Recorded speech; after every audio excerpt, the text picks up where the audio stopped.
Hello guys, जैसे कि आपने हमारी पिछली वीडियो में देखा कि हमने बेसिक मैथ्स का पार्ट 01 कवर किया था। एंड सॉरी अगर उस वीडियो में वॉल्यूम का थोड़ा सा इशू रहा हो तो आइए आज हम लोग अपना बेसिक मैथ्स का लेक्चर नंबर 02 स्टार्ट करते हैं। क्या पढ़ेंगे हम लोग बेसिक मैथ्स के सेकंड लेक्चर के अंदर। तो मैं आपको सबसे पहले बता देता हूँ कि बेसिक मैथ्स के सेकंड लेक्चर के अंदर आज हमें कुछ ट्रिग्नोमेट्रिक आइडेंटिटीज़ के बारे में देखना है, कुछ ट्रिग्नोमेट्रिक आइडेंटिटीज़ के बारे में देखना है एंड उसके साथ में कुछ एंगल अप्रॉक्सीमेशन लगता है फिज़िक्स के अंदर जो आगे बहुत यूज़ होगा, उसके बारे में थोड़ा सा डिस्कस करना चाहिए। देखते हैं सबसे पहले कुछ ट्रिग्नोमेट्रिक आइडेंटिटीज़ एंड उसकी एप्लीकेशंस को।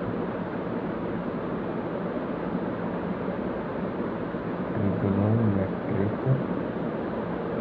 आइडेंटिटीज़ और इसके बाद उसकी एप्लीकेशंस देखेंगे थ्रू क्वेश्चंस। ठीक है, सबसे पहले ट्रिग्नोमेट्रिक आइडेंटिटीज़ को आपको याद ही करना है, इसको आपको कोई निमोनिक नहीं बनाना है, इसको आपको एज इट इज़ लर्न करना है। यही आपको तभी आपको बेनिफिट होगा इसका, नहीं तो आपको इसका बेनिफिट नहीं होगा, to be very honest. Trigonometric identities के अंदर सबसे पहली आइडेंटिटी जो फिज़िक्स के अंदर यूज़ होगी, sine A plus minus B. Sine A plus minus B की आइडेंटिटी क्या होती है? Sine A plus minus B. Yes, sine A cos B plus cos A sine B. और साइन, अगर हमारे को क्वेश्चन में दे रखा होगा कि साइन ए प्लस बी की आइडेंटिटी क्या होती है, तो हम लोग लिखेंगे sine A cos B plus cos A sine B. अगर क्वेश्चन में पूछा होगा कि साइन ए माइनस बी की आइडेंटिटी क्या होती है, तो हम लोग लिखेंगे sine A cos B minus cos A sine B. इसी तरह से कॉस की भी ऐसी आइडेंटिटी होती है, cos A plus minus B. इसकी आइडेंटिटी होती है cos A cos B minus plus sine A sine B. आप लोग इसको देख सकते हो कि साइन ए प्लस बी, जैसे याद करेंगे मेरे साथ में, बोलेंगे 2 बार बोलेंगे मेरे साथ में, आपको याद हो जाएगी। साइन ए प्लस बी की आइडेंटिटी होती है sine A cos B plus cos A sine B. Sine A cos plus cos A sine B. Sine A minus B की आइडेंटिटी होती है sine A cos B minus cos A sine B. Sine A minus B की identity होती है sine A cos B minus cos A sine B. Cos A plus B की identity होती है cos A cos B minus sign A sine B. Cos A plus B की identity होती है cos A cos B minus sign A sine B. Cos A minus B की identity होती है cos A cos B plus sine A sine B. Cos A minus B की identity होती है cos A cos B plus sine A sine B. इसी तरह से ten की भी आइडेंटिटी होती है, कैसे? Tan A plus minus B equal to tan A plus tan B upon 1 minus tan A tan B. अगर यहाँ पर प्लस होगा तो उसके सामने प्लस आ जाएगा, अगर यहाँ पर माइनस होगा तो उसके सामने माइनस आ जाएगा। अगर यहाँ पर प्लस होगा तो उसके नीचे माइनस आएगा, अगर यहाँ पर माइनस होगा तो उसके नीचे प्लस आ जाएगा। अगर आप लोग चाहें तो मैं इस आइडेंटिटी को खोल के भी लिख देता हूँ, जैसे मैंने अभी बोला भी है, जैसे साइन ए प्लस बी। तो गाइस आप लोग देख सकते हैं कि मैंने आपके लिए सारी की सारी आइडेंटिटीज़ को खोल के लिख दिया है। साइन ए प्लस बी की identity, sine A minus B की identity, cos A plus B की identity, cos A minus B की identity, tan A plus B की identity and tan A minus B की आइडेंटिटी। अब हम लोग इसकी कुछ एप्लीकेशंस देखते हैं वाया क्वेश्चंस। तो क्वेश्चन से इसकी एप्लीकेशन कैसे देखेंगे? फॉर एग्जाम्पल मैंने पूछ लिया कि साइन 105 डिग्री की वैल्यू क्या होगी। मैंने पूछ लिया कि साइन 105 डिग्री की वैल्यू क्या होगी।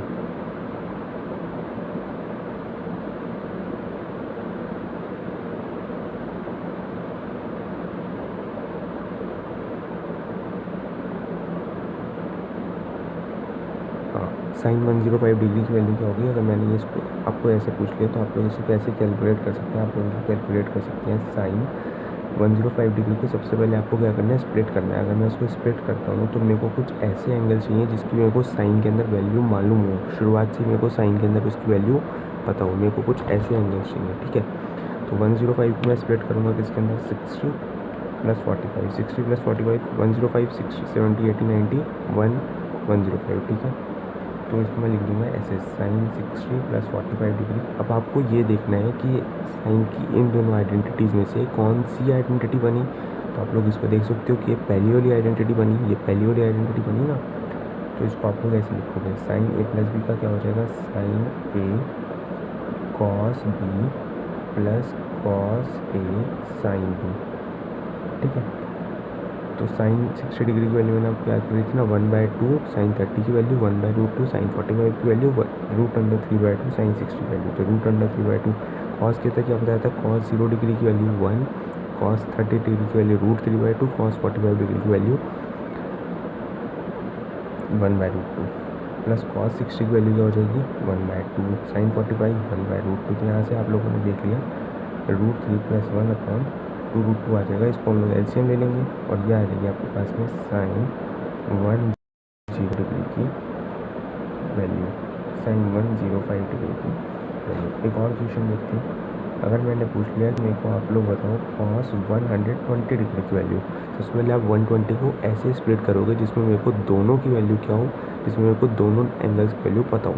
120 को मैं स्प्लिट करता हूँ, 120 को मैं सोच रहा हूँ कि 30 और 90 से मैं स्प्लिट कर दूँ, बिल्कुल ठीक है। 120 को मैं सोच रहा हूँ कि 60 और 60 में स्प्लिट कर दूँ, दोनों ठीक है। तो मैं आपको इस तरीके से करके दिखाता हूँ, आप यहाँ से कैलकुलेट करके देखना, आपका आंसर सेम आएगा। cos 120 को मैं स्प्लिट करता हूँ, cos 30 + 90। अब आपको देखना है कि ये cos A + B की कौन सी आइडेंटिटी है। cos A + B की ये आइडेंटिटी है, ये cos A + B की आइडेंटिटी क्या हो जाएगी, cos A cos B - sin A sin B। cos A + B की आइडेंटिटी क्या हो जाएगी, cos A cos B - sin A sin B। लिखते हैं इसको, cos A cos B - sin A sin B, बिल्कुल ठीक है। अब cos 30 डिग्री की वैल्यू क्या हो जाएगी, cos 30 डिग्री की वैल्यू हो जाएगी जो sin 60 डिग्री की वैल्यू होगी, डैट इज √3/2। cos 90 की वैल्यू 0, तो ये पूरी टर्म क्या हो जाएगी 0, माइनस sin 30 की वैल्यू क्या हो जाएगी 1/2, sin 90 की वैल्यू हो जाएगी 1 -1/2। अब आप लोग इसको लॉजिकली भी वेरीफाई कर सकते हो। लॉजिकली आप लोग इसको कैसे वेरीफाई कर सकते हो कि cos 120 डिग्री, cos 120 मतलब कि ये यहाँ पर होता है 0, यहाँ पर होता है 90, यहाँ पर होता है 180। मतलब मैं कहीं ना कहीं सेकंड क्वाड्रेंट के अंदर हूँ। सेकंड क्वाड्रेंट के अंदर भैया cos की वैल्यू तो नेगेटिव होनी चाहिए। सेकंड क्वाड्रेंट के अंदर भैया cos की वैल्यू तो नेगेटिव होनी चाहिए। तो मेरे पास यहाँ पर नेगेटिव आ रही है ना यार, मैंने बोला मेरे पास यहाँ पर नेगेटिव वैल्यू आ रही है ना यार। उसके बाद आपको मैंने बताया था कि cos 120 की वैल्यू वही होगी जो cos 60 की वैल्यू होगी। cos 60 की वैल्यू क्या होती है 1/2।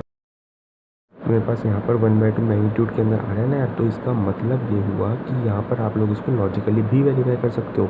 जैसे मैंने आपको अपनी पिछली वीडियो के अंदर बताया था, मैं आपको वहाँ से भी वेरीफाई करा देता हूँ एक बार।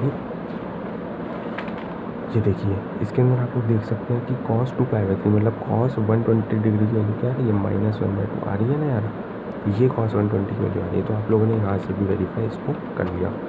अब मैं आपको एक क्वेश्चन कराता हूँ, tan वाली आइडेंटिटी करके। तो tan वाली आइडेंटिटी के, तो गाइस अभी हम लोग एक क्वेश्चन tan की आइडेंटिटी पर भी कर लेते हैं। तो मैं एग्जांपल ले लेता हूँ tan 135 डिग्री का। मैं tan 135 को ब्रेक करूँगा कैसे, 180 - 45। आप देखना मैं कैसे tan 135 को ब्रेक करता हूँ, 180 डिग्री एंड 45 डिग्री। तो मैं यहाँ पर लिखूँगा tan 180 डिग्री - 45 डिग्री। तो आइडेंटिटी बन जाएगी tan A - B की आइडेंटिटी। tan A - B की आइडेंटिटी क्या होती है, tan A - tan B upon 1 + tan A tan B। तो इसको मैं वैल्यूज़ के साथ इसको मैं पुट करता हूँ। तो tan 180 degree minus tan 45 degree upon 1 + tan 180 degree tan 45 degree. तो tan 180 की वैल्यू 0, tan 45 1 प्लस tan 180 0, तो ये पूरी टर्म 0 हो जाएगी। आंसर आ जाएगा -1। आप लोग इसको लॉजिकली भी वेरीफाई कर सकते हो। कैसे इसको लॉजिकली वेरीफाई कर सकते हैं कि हम लोग देख सकते हैं कि यहाँ पर होता है 0, यहाँ पर होता है 90, यहाँ पर होता है 180। तो tan 135 कहीं ना कहीं सेकंड क्वाड्रेंट के अंदर आएगा, और सेकंड क्वाड्रेंट के अंदर सिर्फ साइन और कोसेक पॉजिटिव होते हैं और tan की वैल्यू क्या होती है, नेगेटिव होती है। तो ये नेगेटिव आ गया। दूसरा तरीका इसको वेरीफाई करने का कि tan 135 की वैल्यू क्या होगी, tan 45 के बराबर होगी विद अ नेगेटिव साइन, क्योंकि ये सेकंड क्वाड्रेंट के अंदर है। तो tan 45 की वैल्यू होती है 1, और tan 135 की वैल्यू भी होगी 1 but with a negative sign, क्योंकि वो सेकंड क्वाड्रेंट के अंदर है। Very much clear. अब हम लोग के बारे में क्या बचा, हम लोग के अंदर सिर्फ एंगल अप्रॉक्सीमेशन बचा है, जो कि हमारे फिजिक्स के अंदर आगे यूज होगा। जल्दी से मैं आपको 5 मिनट के अंदर सारे एंगल अप्रॉक्सीमेशन समझा देता हूँ। जनरली आप लोग ऐसे याद रखो इसको, देखो यहाँ पर होता है 0, यहाँ पर होता है 90, यहाँ पर होता है 180, यहाँ पर होता है 270। 0 के आगे हम लोग 360 भी लिखते हैं, जिसको हम लोग 2 पाई कहते हैं। तो जनरली आपको ये चीज़ याद करवा दी जाती है कि sine of minus theta equal to minus sine theta, और cos of minus theta equal to plus cos theta. मैं आपको कहता हूँ कि आपको ऐसा कुछ भी याद नहीं रखना है। कैसे सर आप ये बात कैसे कह सकते हो कि हमें कुछ भी याद नहीं रखना है? तो देखो, अगर मैं बोलता हूँ कि साइन ऑफ माइनस थीटा, तो लोग इसको नहीं समझाते हैं, बेसिकली लोग इसको एक्सप्लेन नहीं करते हैं। साइन ऑफ माइनस थीटा का मतलब पता है क्या होता है? साइन ऑफ माइनस थीटा का मतलब होता है साइन ऑफ 0 माइनस थीटा। भाई साइन ऑफ माइनस थीटा का मतलब समझो। साइन ऑफ माइनस थीटा का मतलब होता है साइन ऑफ 0 माइनस थीटा। अब 0 माइनस थीटा बोल लो, या 2 पाई माइनस थीटा बोल लो, या 4 पाई माइनस थीटा बोल लो, हम लोग कौन से क्वाड्रेंट के अंदर आ गए? हम लोग कहीं ना कहीं फोर्थ क्वाड्रेंट के अंदर आ गए।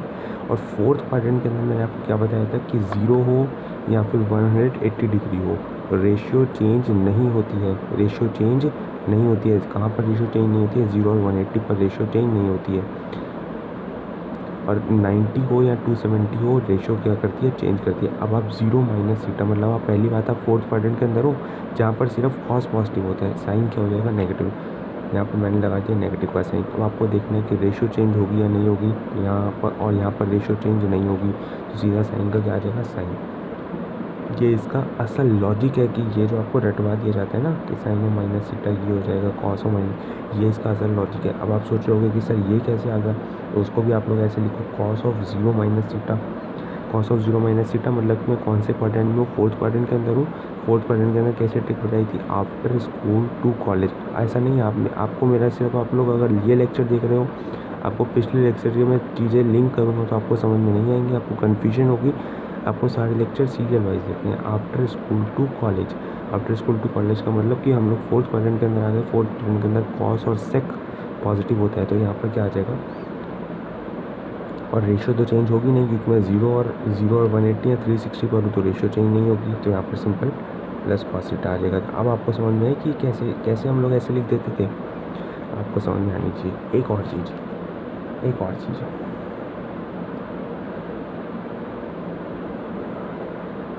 अगर हमारे पास में थीटा की वैल्यू जो है ना, अगर वो हमारे पास में स्मॉल हो, तो हम लोग ये चीज़ लिख सकते हैं, sine theta nearly equal to tan theta nearly equal to theta. और कॉस के केस में कैसे लिख सकते हैं कि अगर थीटा वेरी वेरी स्मॉल होगा ना, अगर थीटा वेरी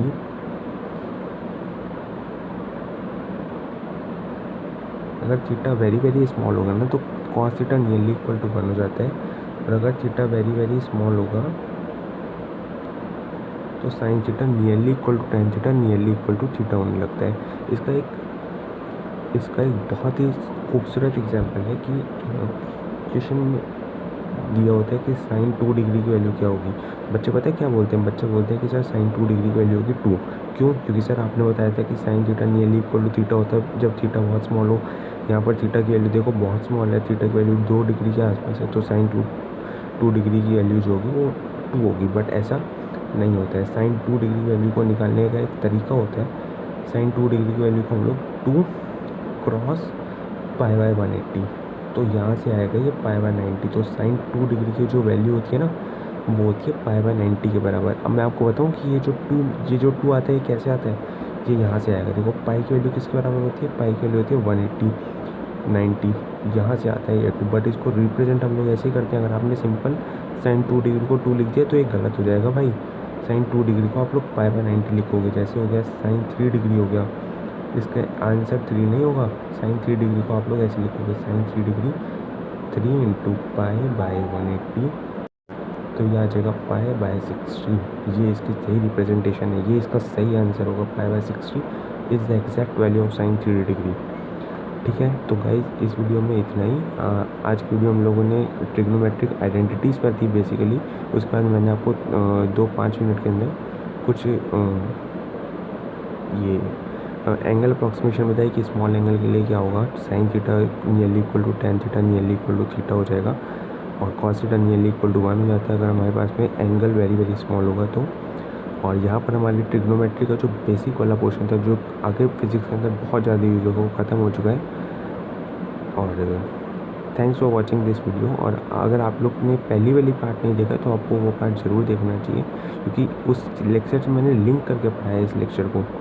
और thanks for watching, subscribe for more videos. Thank you.